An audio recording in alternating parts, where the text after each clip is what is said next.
Еще раз всем привет. Снимаю на русском, потому что практикую свой русский, да? Нет, просто на русском и на русском. Мне кажется, что на русском аудитории больше, что ли. На казахском как будто никто не понимает и меньше просмотров. Вот. Тема. Тема профориентации. Давно хотела снять, потому что есть Ержан Мырзабаев, психолог, коуч известный в Астане. У него курсы есть такие, оказывается. Курсы, уроки и что-то такое, короче. И он пишет на русском профориентация. Это первое. Ну, это второе. А первое было то, что когда министр Гани Бисимбаев, министр просвещения, который школы, когда стал министром, я была в шоке. И я вспомнила, как мы мучились. У него была фирма, организация, которая выиграла, по-моему, наверное, это был тендер, не знаю. Я могу ошибаться. И он выиграл, нет, не выиграл, а придумал тест на профориентацию для безработных в 2014 году. И это было в Южно-Казахстанской области, по всем районам. У нас было там 17 районов. И город Шымкент. Я работала в городе Шымкент, центр занятости. И я думала, это шутка, по идее, когда поначалу.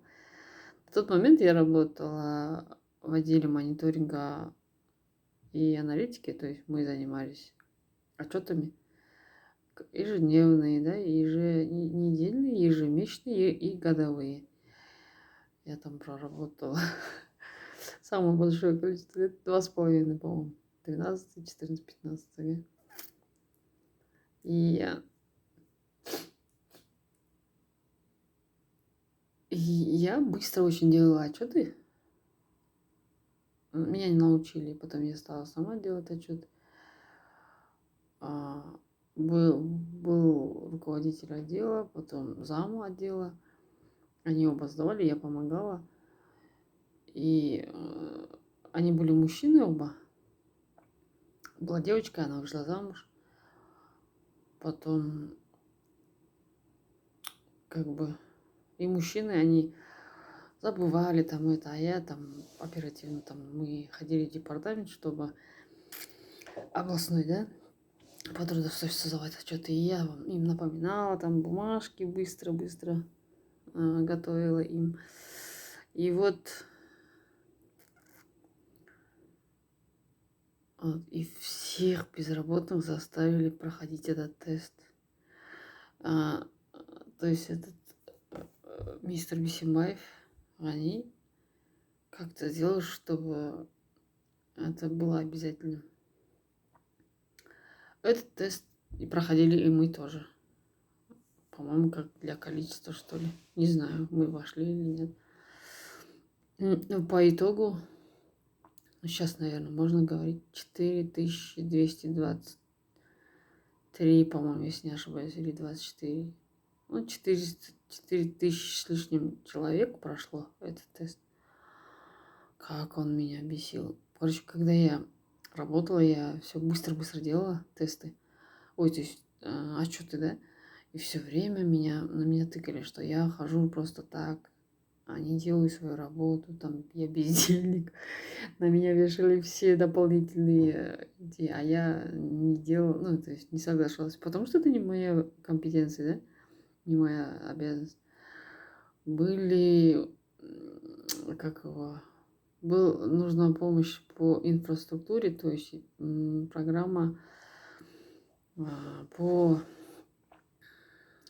развитию регионов ЮКО с помощью строительства, то есть благоражения инфраструктурой, то есть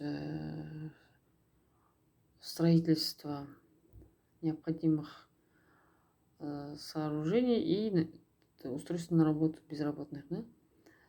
И вот еле как отказалась. Ну, то есть, да. И вот потом вот эта профориентация. На казахском это будет кәсіби бағдарлау.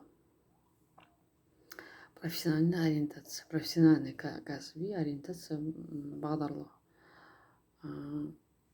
Ориентир бағдар, да? На казахском. Потом, и когда этот психолог Ержан Мырзабаев написал профориентация, там курс что-то или тема на профориентацию, что-то будет, какое-то мероприятие, я ему написала, почему вы не пишете чисто на казахском, когда вы пишете текст на казахском, а у вас тема на русском. И выслала вот эту информацию, то, что я там работала по профориентации, то, что перевод будет вот такой-то, объяснила, почему. Он понял и был очень рад. И потом я решила вот в связи с этим написать это видео. Вот. Суть в чем? Там этот тест проходил даже руководитель департамента, женщина, да? По-моему, там было 25 или 30 вопросов, может, 35. Оно реально показывает человеку, чем он должен заниматься. То есть специальности, которые ему подошли бы с его способностями, с его предпочтениями. Но безработный человек, он психологически подавленный человек, которому нужны деньги срочно. Никто не любит ждать. Я сама много раз была безработной и знаю, что это такое. И когда тебе говорят, что нужно пройти какой-то тест, честно, люди плакали, женщины плакали. Им казалось, что мы издеваемся над ним. Были еще психологи, то есть я забываю, сейчас чуть не забыла, да? Были психологи. Я не знаю, они были профессионалами или с опытом или нет. Но или только закончившие. И вот, получается, человек проходит тест, потом идет к психологу. И психолог объясняет ему, что да как. По идее, это неплохо. И одно еще из причин, то, что я сейчас снимаю это видео, что не мешало бы сейчас этот тест тоже внедрить обязательно для безработных. И объяснить досконально, нормально, на человеческом языке, чтобы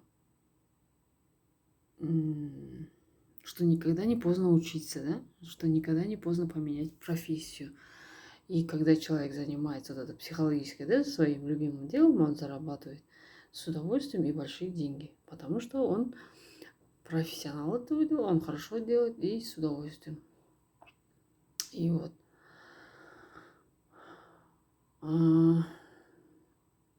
Были истерики.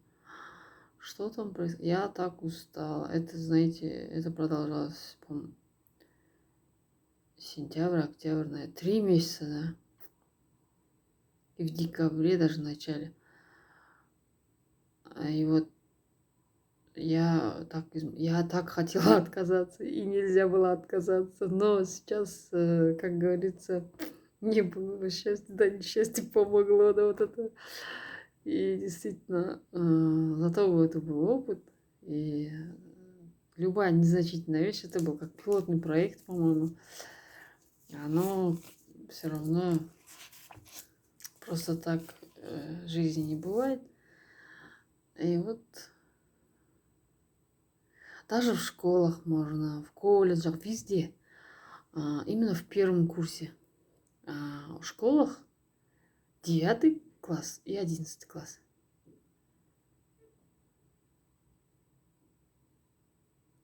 Может, 10. И 8 даже.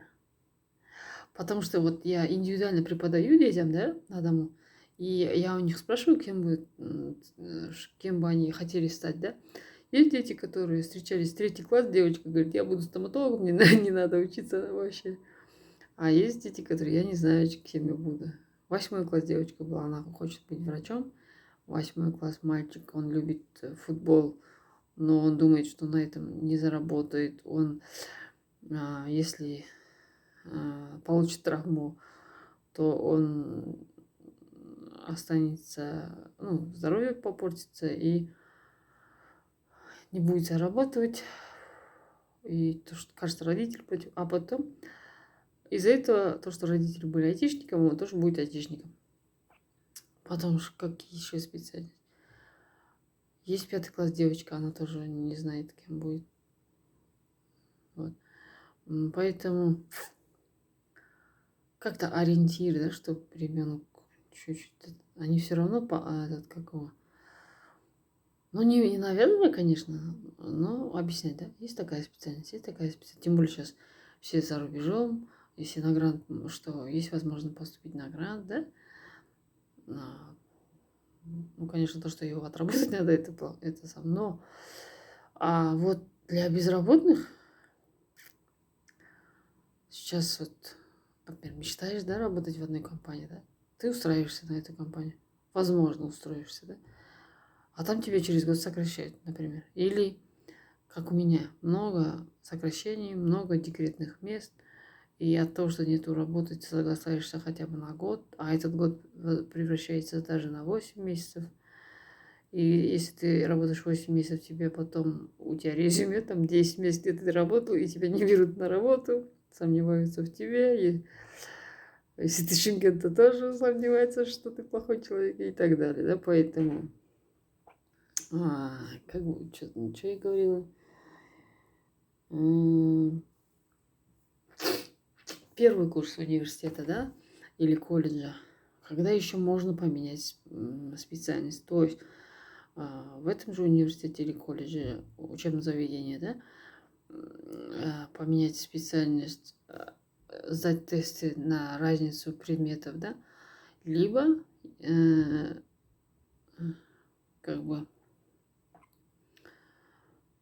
в другом университете, да, то, что уже на втором курсе уже идет как специальность, уже поздно. То, что, например, чего я тоже не сделала.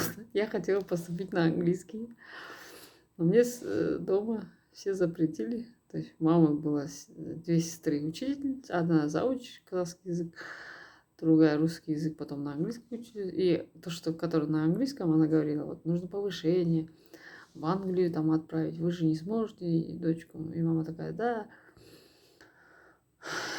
И вот потом почему-то я передумала, поступила на химию, биологию сдала. И когда ты идешь на нелюбимую специальность, ты психологически себя там насилуешь, да, и давишь на себя. Потом там химию, биологию передумали, начальные классы поменяли. А то, что вот в Сирии будет школа, ты замуж выйдешь в школу, это село, и там будет школа, да. А все слова родителей сбываются, к сожалению, или какое-то сам, к счастью. И так и получилось. Но потом еще я нервничала, тесты там половину ошиблась, отметила. То есть, когда черновик на чистовик отмечала. И получилось платным потом. И я так переживала из-за этого. И в первом курсе была одна девочка, которая поменяла на финансы и кредит. И она сдавала вот эти разницы. Я тогда думала, может, тоже сдать. А там была разница 10 тысяч тенге. Еще я на втором курсе работала официанткой. И, в принципе, мне это было нетрудно. Но я подумала, как я могу предать маму? Вообще нужно стоять на своем. Даже если там тебя там, не знаю, бьют, убивают дома, да? Не идти в университет, не сдавать ничего. Даже через год, как моя коллега одна, поступить на юридический и стать юристом. Зато любимая профессия ее. Вот, поэтому такие дела. И там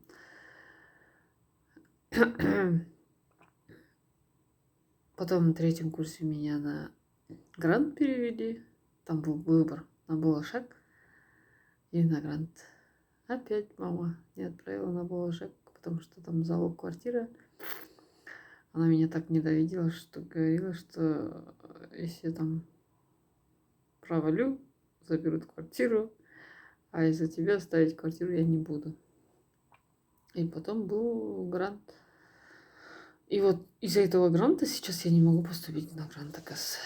У меня есть еще экономическая, которую тоже я не хотела. И все эти обучения мама потом говорила, что я ей должна. Я хотела вернуть, потом лезла в долги. Это вот цепочка вещей, от которого из одного то, что ты не выбрал профессию свою. Сейчас можно, конечно, отучиться на английском везде, но у меня, наверное, обида на себя. Ну, 22 года прошло. Ну, сейчас более-менее легче, да.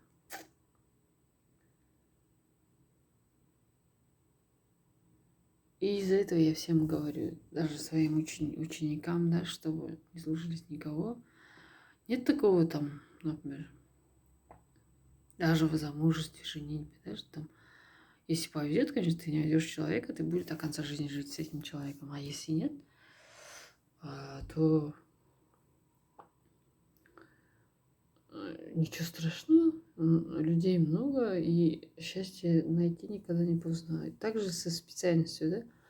Главное отучиться на специальность, которую ты любишь, и дай бог, ты этим будешь хорошо зарабатывать и работать до конца своих дней. А если нет, то какое-то количество времени ты будешь знать, что ты не предал себя и поступил туда, куда ты хотела, да?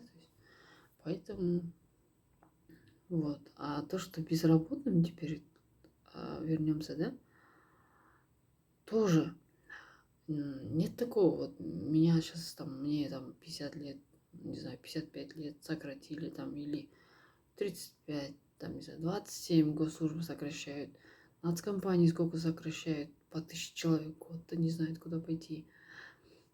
И вот нету постоянства, поэтому есть, конечно, обучающие вот эти курсы, но все же вот это профориентационный тест человеку покажет, чем он должен заниматься. И опять же, вот это то, что мы поступали, то, что там бухгалтер, финансы, юрист, такие.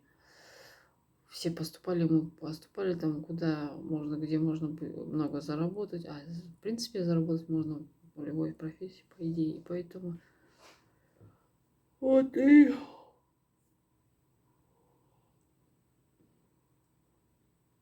не помешает. То есть может онлайн что-то, какую-то платформу вот добавить, Янбек Кизет, да, который. Можно в HeadHunter. Что еще? Самрук Кизет. По-моему, Q Самрук, да? Там можно добавить тест вот этот. Разные вопросы. И получается, это какая-то астрология, цифрология. Вот это есть же? И бесплатно человеку понять, чем он может заниматься. То есть к чему есть предрасположенность. Да? Вот. Может быть, там по результату предложить вакансии, кстати. Вот сейчас пришла мысль.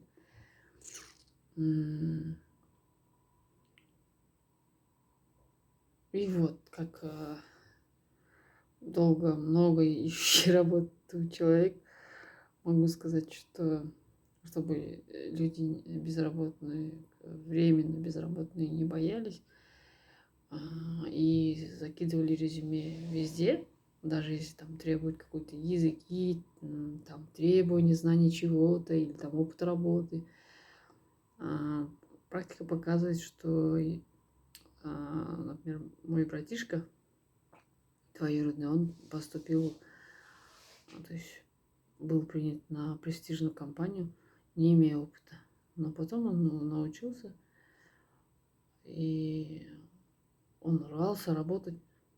И вот эта его энергетика, мне кажется, их заинтересовала. И что еще хотела сказать?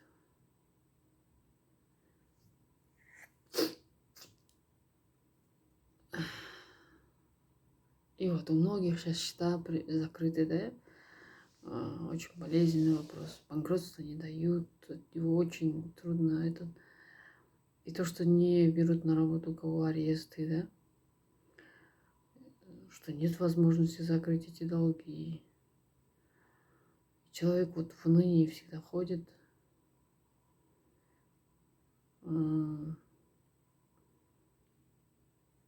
Можно добавить психологов в эти центры мобильные, этих, как сейчас называется, центр занятости? Центр трудовой мобильности, по-моему, да? По Казахстану. Вот. Профориентация – это хорошая тема, по идее. И желаю каждому ученику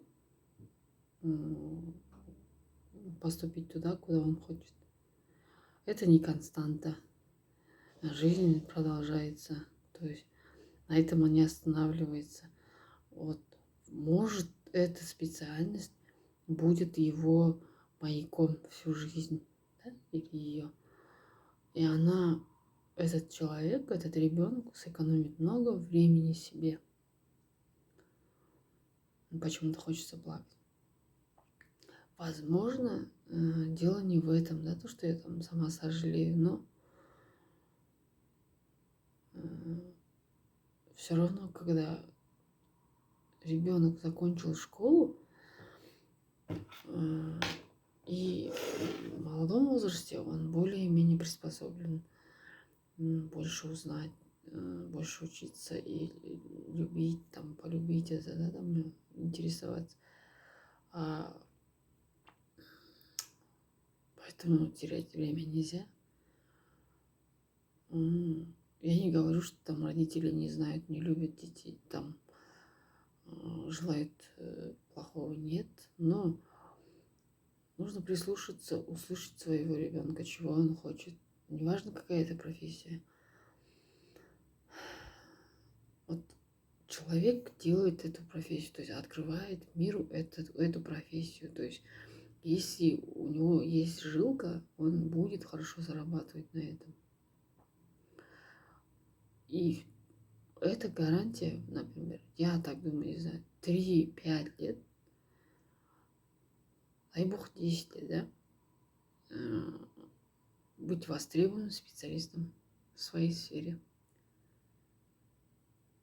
А параллельно там можно обучиться чему-то еще и заработать. И если ребенок там специальность вторая, которая будет больше приносить доход, там он хочет этим заниматься, то туда уйдет. Вот. Сейчас не обязательно даже заканчивать университет, по идее, да? Есть разные курсы. Таргет, СММ, вот это все. И услышала еще то, что в одном интервью, что сейчас в будущем будет нормально, что если человек сам все делает, там переводит, таргет, СММ все делает, мобилограф, если хочет продвинуть свой бизнес, да. Поэтому такие дела.